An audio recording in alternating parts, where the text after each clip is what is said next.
नमस्कार विद्यार्थियों, आपका फिर से स्वागत है इस नए जबरदस्त और जानदार शानदार वीडियो में। इस वीडियो को देखने के बाद बच्चों आप सभी की मौज यहाँ पर होने वाली है, क्योंकि इस वीडियो में लेकर आ गया हूँ मिडलाइन आकलन 2021-22 परीक्षा कक्षा 7वीं विषय सामाजिक विज्ञान के वायरल हो रहे असली पेपर का संपूर्ण हल आसान भाषा में। यदि विद्यार्थियों आप इस वीडियो को देख लेते हो तो आपको 50 में से 50 अंक मिलने से कोई भी नहीं रोक सकता है। तो बच्चों आज के इस वीडियो को देखने के बाद बच्चों आप जो है परीक्षा में गर्दा यहाँ पर उड़ाने वाले हो। तो बच्चों आप इस वीडियो के लिए नीचे जो लाइक का बटन दिख रहा है उस लाइक के बटन को आप जो है अपने दिल से लाइक कर दीजिए।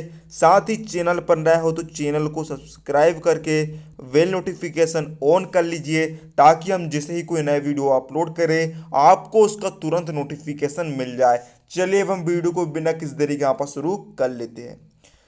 तो देखिए बच्चों, यहाँ पर आपको ये देखिए प्रश्न क्रमांक 1 से लेकर 4 तक में आपको रिक्त स्थान की पूर्ति करनी है। तो देखिए पहला क्वेश्चन आपको दिया गया है, छत्तीसगढ़ नाम का प्रयोग पहली बार रिक्त स्थान के राजा के दरबार में किया गया था। तो इसको उत्तर होगा बच्चों, छत्तीसगढ़ नाम का प्रयोग पहली बार रतनपुर के राजा के दरबार में किया गया था।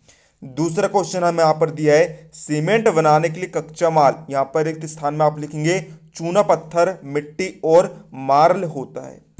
तीसरा क्वेश्चन है बच्चों यहाँ पर, भक्ति आंदोलन की शुरुआत रिक्त स्थान में आप लिखेंगे तमिलनाडु राज्य से हुई थी। प्रश्न क्रमांक 4 है, राज्य में कानून बनाने के बाद उसमें रिक्त स्थान में आप लिखेंगे राष्ट्रपति के हस्ताक्षर होते हैं। अब बच्चों देखिए प्रश्न क्रमांक 5 आपको दिया है, कुंभकार यानी कि कुम्हार है ना, जो घड़ा बनाता है, मिट्टी के बर्तन बनाता है, के संबंध में निम्नलिखित बिंदुओं के आधार पर जानकारी लिखिए। पहले में बच्चों आपको जो है कौन कौन सी सामग्री बनाता है, निर्मित सामग्री का आपको नाम लिखना है। दूसरा, जो सामग्री बनाता है उसका उपयोग कहाँ कहाँ होता है उसके बारे में आपको लिखना है। और तीसरे में बच्चों आपको जो मिट्टी के बर्तन बनाता है, जो सामग्री वह बनाता है, उसे बनाने की विधि किस तरह आप बनाएंगे उसके बारे में आपको लिखना है। तो बच्चों देखिए हम सबसे पहले लिखते हैं निर्मित सामग्री के बारे में, यानी कि वह कौन कौन सी सामग्री बनाता है। तो बच्चों हमने यहाँ पर लिख दिया है मिट्टी के बर्तन और घड़ा आदि वह बनाता है ना। आपने देखा हुआ बच्चों आपके घरों के आसपास भी बच्चों जो है कुम्हार को आपने देखा हुआ, वह के बनाते हैं बच्चों मिट्टी के बर्तन बनाते हैं, घड़े, गुल्लक, ये सारी चीज़ें बनाते हैं मिट्टी से। अब बच्चों इन जो निर्मित सामग्री होती है, जो सामग्री वे बनाते हैं, उनको उपयोग हम किस में करते हैं। तो बच्चों हम उसका उपयोग जो है ना, आपने देखा होगा बच्चों मिट्टी के बर्तन का उपयोग हम खाना पकाने में, खाने में, पानी पीने आदि में हम करते हैं। अब बच्चों जो वे मिट्टी के बर्तन बनाते हैं उन सामग्री को किस प्रकार आप बना सकते हो, बनाने की विधि आपको लिखना है। तो बच्चों हम इसे जो है शॉर्ट फॉर्म में हम यहाँ पर लिख देंगे, मिट्टी के बर्तन बनाने की विधि की जानकारी। पहला पॉइंट आप लिखेंगे, आपकी आवश्यकता के अनुसार मिट्टी के बर्तन बनाने की चाक पर एक कटोरा बनाना सर्वोत्तम होगा, परंतु सजावटी मिट्टी का सामान संभवतः हाथ से बनाना सर्वश्रेष्ठ होगा। है बच्चों, देखिए मतलब कि जो आप हाथ से बनाते हो बच्चों मिट्टी के बर्तन, वे जो है बहुत ही ज़्यादा अच्छे लगते हैं। आप अधिकांशतः भीतर से खोखली मिट्टी की प्रतिमा भी बना सकते हैं, जिसे आग में पकाते समय हवा निकलने के लिए एक छिद्र भी बनाया हो, है ना। बच्चों आप देखते होंगे जो भी मिट्टी के बर्तन बना जाते हैं, जैसे बच्चों आपने गुल्लक को देखा होगा, गुल्लक जो होती है बच्चों वे अंदर से खोखली होती है, उसमें अंदर कुछ भी नहीं भरा होता है, सिर्फ आइट साइड में जो है परत यहाँ पर बनाई जाती है, और बच्चों उसमें जो है छेद भी यहाँ पर होता है सिक्के डालने का। दूसरा बच्चों आप लिखेंगे, आप उस वस्तु को बनाने के उद्देश्य, नाप, आकार और रंग की कल्पना करें, है ना। मतलब बच्चों आप किस प्रकार बनाने वाले हो, नाप कैसा होगा उसका, उसकी आकार या फिर आकृति किस प्रकार की होगी, आप उसे किस प्रकार जो है रंग देंगे, उसकी बच्चों आपको जो है कल्पना, यानी कि आपको अपने मन में सोच लेना है। तीसरा बच्चों मिट्टी का, कौन सी मिट्टी बच्चों आप लेने वाले हैं उसका चयन आपको करना है। चौथा है अपनी परियोजना के लिए सर्वोत्तम विधि का निर्णय करें।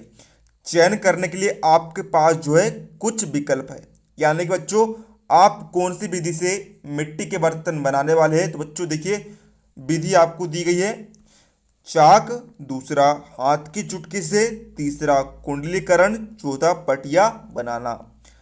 पांचवा पॉइंट बच्चों आकार दे, है ना, आकृति किस प्रकार की देनी है। पहला, पोट्री को विद्युतीय भट्टी में रखें, ये एक विधि हो सकती है। या फिर दूसरा, अपनी रचना को चमकीले रोगन से रंगे। तीसरा, रोगन को पिघलाकर सील करने के लिए पोट्री को पुनः गर्म करें। चौथा, अपनी रचना की पेंदी को चिकना कीजिए। तो बच्चों आप जो है ये सारा यहाँ पर याद कर लेंगे, काफ़ी महत्वपूर्ण प्रश्न है बच्चों। छठवां क्वेश्चन आपको दिया है, यहाँ पर आपको जो है जल चक्र का आपको चित्र यहाँ पर बनाना है। तो बच्चों यहाँ पर देखिए हम जल चक्र का चित्र बना रहे हैं। तो बच्चों देखिए इस तरीके से बच्चों आप जो है जल चक्र का चित्र बना सकते हैं। आपको घर पर अच्छे से इसकी जो है प्रैक्टिस आपको कर लेनी है। अब प्रश्न क्रमांक 7वां बच्चों आपको दिया है बाल विवाह, है ना, जो मतलब बच्चों जो है कम उम्र में जब विवाह कर दिया जाता है बालकों का, हम उसे बाल विवाह कहते हैं। तो बच्चों उसके कौन कौन से दुष्परिणाम यानी कि हानियां है, इसके बारे में आपको बताना है। तो बच्चों आइए हम इसका उत्तर देखते हैं। बाल विवाह या अल्पायु यानी कि कम उम्र में आयु में होने वाले विवाह से निम्नलिखित हानियां या दुष्परिणाम या फिर कुपरिणाम हम कह सकते हैं वे होते हैं। पहला, व्यक्तित्व विकास में बाधा, है ना, कम आयु में विवाह के कारण बालक बालिकाओं पर दायित्व का बोझ आ जाता है ना। कम उम्र में बच्चों उनके ऊपर जो है जिम्मेदारी आ जाती है, बहुत ही कम उम्र में। जिस उम्र में वह जो है उनकी खेलने की उम्र होती है वे कुछ और ही खेलते हैं और उन पर जो है काफ़ी सारी जिम्मेदारी का बोझ आ जाता है। इस कारण जो है बच्चों उन्हें अपने व्यक्तित्व का विकास करने का अवसर नहीं मिल पाता है। दूसरा पॉइंट, दूसरी हेडिंग आप लिखेंगे स्वास्थ्य पर अहितकर प्रभाव। तो बच्चों आप परिपक्व यानी कि जब वह जो है पूरी तरीके से परिपक्व नहीं हो पाता है यानी कि 18 वर्ष का नागरिक नहीं हो पाता है, उससे पहले अवस्था में बालक बालिका में यौन संबंध, है ना, स्थापित होने से जल्द ही बालिका संतान के संसरण का भार आ जाता है ना बच्चों। कम उम्र में ही उनका विवाह हो जा रहा है और कम उम्र में ही बच्चे जो है वह बच्चे पैदा यहाँ पर कर दे रहा है। तो बच्चों उनके ऊपर जो है भार यहाँ पर आ जा रहा है। बहुत सी स्त्रियों प्रसवकालीन पीड़ा सहन नहीं कर पाती है ना।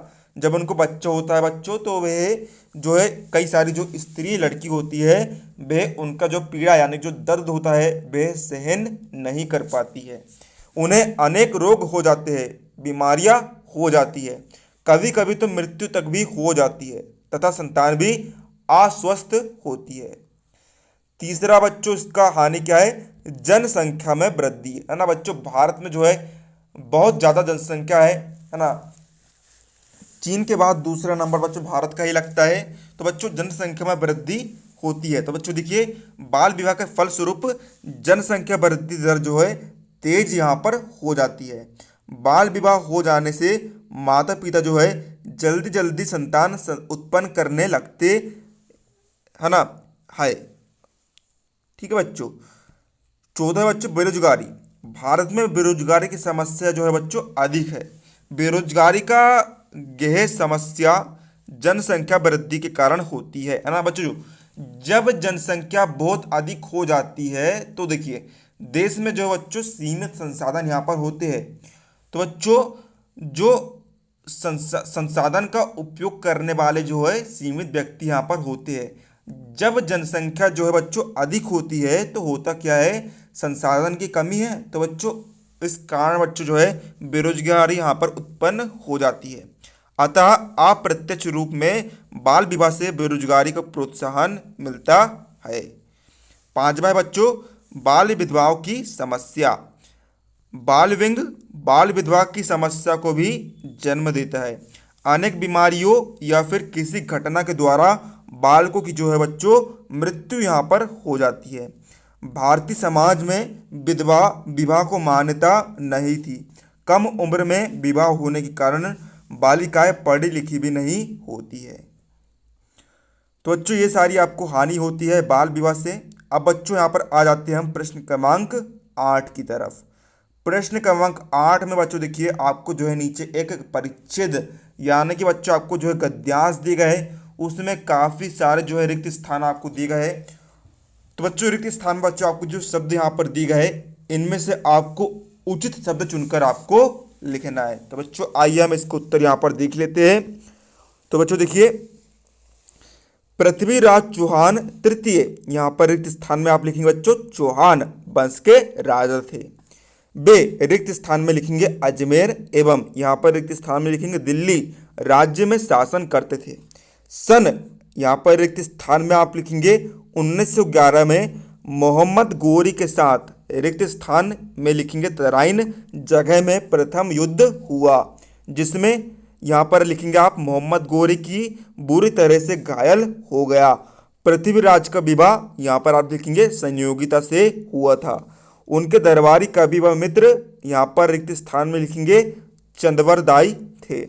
राजपूत राजा जो जयचंद था बच्चों, उन्होंने पृथ्वीराज चौहान को धोखा दे दिया था और मोहम्मद गोरी के साथ मिल गया था, जिनके कारण जो है बच्चों पृथ्वीराज चौहान की हार हुई थी। पृथ्वीराज को यहाँ पर लिखेंगे राय पिथौरा उपाधि प्राप्त हुई थी। तो बच्चों यहाँ पर हम बढ़ते हैं प्रश्न क्रमांक 9 की तरफ। प्रश्न क्रमांक 9 बच्चों आपको दिया है।